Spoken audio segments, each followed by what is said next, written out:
Hello, അസ്സാം വലൈക്കും. Welcome back to my channel. അപ്പോൾ ഇന്ന് നമ്മളിവിടെ റെഡിയാക്കി എടുക്കുന്നത് നല്ലൊരു ബ്രേക്ക്ഫാസ്റ്റിൻ്റെ റെസിപ്പി ആട്ടാ. റാഗിപ്പൊടി വെച്ചിട്ടാണ് നമ്മളിന്നിവിടെ ബ്രേക്ക്ഫാസ്റ്റ് റെഡിയാക്കി എടുക്കുന്നത്. അപ്പോൾ നമ്മുടെ റാഗിപ്പൊടിയിൽ ഫൈബർ കണ്ടൻറ്റ് കൂടുതലുള്ളൊരു ഐറ്റം കൂടെയാണ്. അതേപോലെ തന്നെ വെയ്റ്റ് ലെസ് കീപ്പ് ചെയ്യുന്നവർക്കും ഡയബറ്റീസിനൊക്കെ കഴിക്കാൻ പറ്റിയിട്ടുള്ള നല്ലൊരു ഐറ്റം. പാലപ്പം റെഡിയാക്കി എടുക്കാൻ വേണ്ടിയിട്ട് മിക്സിയുടെ ജാറിലേക്ക് ഒരു 2 തവി ചോറ് നമ്മൾ ചേർത്ത് കൊടുത്തിട്ടുണ്ട്. ഞാനിപ്പോൾ ഇവിടെ മട്ട റൈസാണ് ചേർത്ത് കൊടുത്തിട്ടുള്ളത് കേട്ടോ.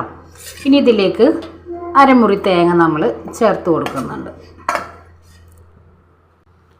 പിന്നെ നമ്മളിവിടെ റാഗിപ്പൊടിയാണ് ചേർത്ത് കൊടുക്കുന്നത്. ഞാനിവിടെ ഒരു 3 തവി റാഗിപ്പൊടി ചേർത്ത് കൊടുക്കുന്നുണ്ട് കേട്ടോ.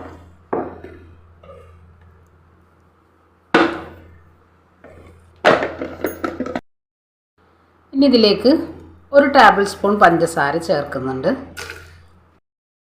ആവശ്യത്തിനുള്ള ഉപ്പും ചേർക്കുന്നുണ്ട്. ചൂട് വെള്ളമാണ് ഒഴിച്ചു കൊടുക്കുന്നത് കേട്ടോ. ഇനി ഇത് നല്ലപോലെ ഒന്ന് അടിച്ചു കൊണ്ടുവരാം.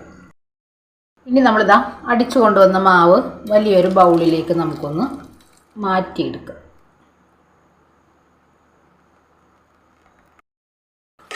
ഇനി നമ്മളിത് നല്ലപോലെ ഒന്ന് ഒരു തവി വെച്ചൊന്ന് മിക്സ് ചെയ്ത് നൈറ്റ് നമുക്കതൊന്ന് റെസ്റ്റ് ചെയ്യാനായിട്ട് മാറ്റി വെക്കാം.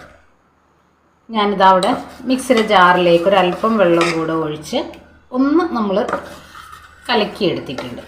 ഇനി ഇത് നമുക്കിതൊന്ന് മൂടി വെക്കാം. നാളെ രാവിലെ നമുക്ക് അപ്പം റെഡിയാക്കി എടുക്കാം. അപ്പോൾ ഇതാ നമ്മൾ രാത്രി കൂട്ടി വെച്ചിട്ടുള്ള മാവ് ഇവിടെ നല്ലപോലെ പതഞ്ഞ് പൊന്തി വന്നിട്ടുണ്ട്. കണ്ടില്ലേ?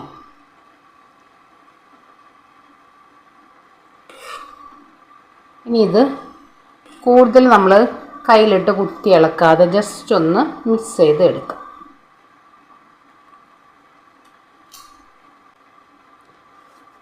ഇനി നമുക്ക് അപ്പം റെഡിയാക്കി എടുക്കാം.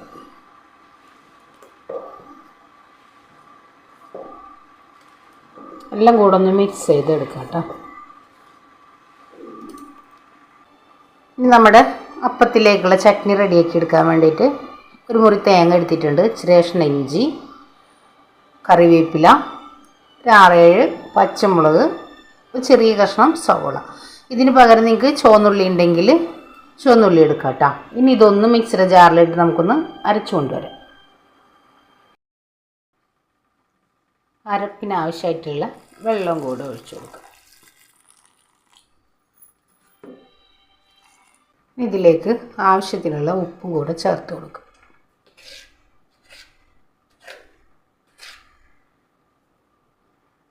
ഇനി ഇതൊന്ന് അരച്ചു കൊണ്ടുവരാം. നമ്മൾ അരച്ചെടുത്ത നമ്മുടെ ചട്നി ഇതിലേക്ക് ഒഴിക്കും. ഇനി ഇതിലേക്കുള്ള താളിപ്പൊന്ന് റെഡിയാക്കി എടുക്കും.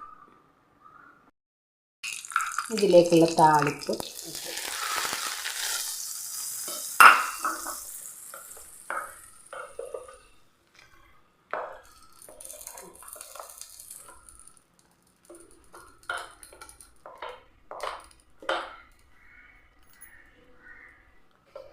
നമ്മുടെ ചമ്മന്തി ഇവിടെ റെഡി ആയിട്ടുണ്ട്. ഇനി നമുക്ക് അപ്പം റെഡിയാക്കി എടുക്കാം.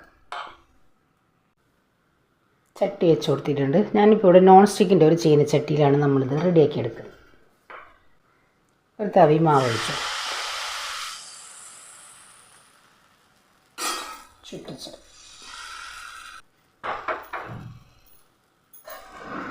മൂടി വെക്കുക.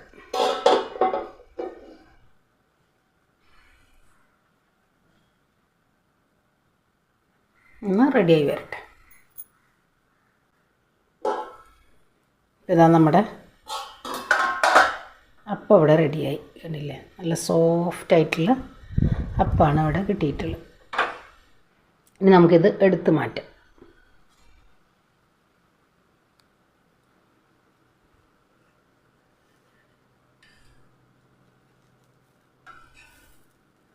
വെള്ളപ്പച്ചട്ടി ഉള്ളവർക്ക് വെള്ളപ്പച്ചട്ടിയിൽ റെഡിയാക്കി എടുക്കാം കേട്ടോ. അപ്പം എൻ്റെ കയ്യിലത്തെ വെള്ളപ്പച്ചട്ടി എൻ്റെ നോൺ സ്റ്റിക്കൊക്കെ നാശമായതുകൊണ്ടാണ് ഞാനിപ്പോൾ ഇതേപോലെ നോൺ സ്റ്റിക്കിൻ്റെ ഒരു ചീനച്ചട്ടിയിൽ നമ്മളിത് റെഡിയാക്കി എടുക്കുക.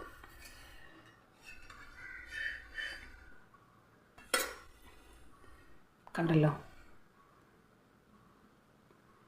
നമുക്ക് അടുത്തതൊന്ന് റെഡിയാക്കി എടുക്കാം.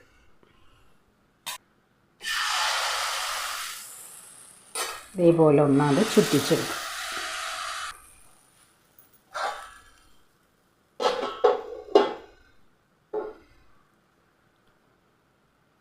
ഹലോ,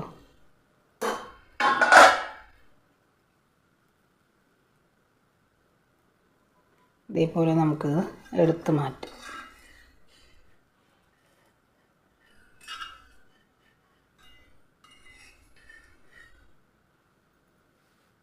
ഇതാ നമ്മളിവിടെ റാഗി പൊടി വെച്ചിട്ട് നല്ല കിടിലൻ സോഫ്റ്റ് ആയിട്ടുള്ള അപ്പമാണ് നമ്മൾ റെഡിയാക്കി എടുത്തിട്ടുള്ളത്. എല്ലാവർക്കും ഇഷ്ടമാവും. അതേപോലെ തന്നെ വെയ്റ്റ്ലെസ് കീപ്പ് ചെയ്യുന്നവർക്കും ഡയബറ്റീസിനൊക്കെ കഴിക്കാൻ പറ്റിയിട്ടുള്ള നല്ലൊരു ഐറ്റമാണ്. എപ്പോഴും നമ്മൾ ഒരേപോലത്തെ ബ്രേക്ക്ഫാസ്റ്റ് റെഡിയാക്കി എടുക്കുമ്പോൾ കുറച്ച് വ്യത്യസ്തമായിട്ട് നമ്മളെപ്പോഴും ഒന്ന് ചെയ്തു നോക്കുക. അപ്പോൾ എല്ലാവർക്കും വീഡിയോസ് ഇഷ്ടമാണെന്ന് വിശ്വസിക്കുന്നു. എല്ലാവരും ഒന്ന് ട്രൈ ചെയ്യുക, ഫീഡ്ബാക്കും കൂടെ അറിയിക്കുക. ഇൻഷാ അല്ലാഹ് നാളെ മറ്റൊരു വീഡിയോ കാണുന്നവരെ അസ്സലാമു അലൈക്കും.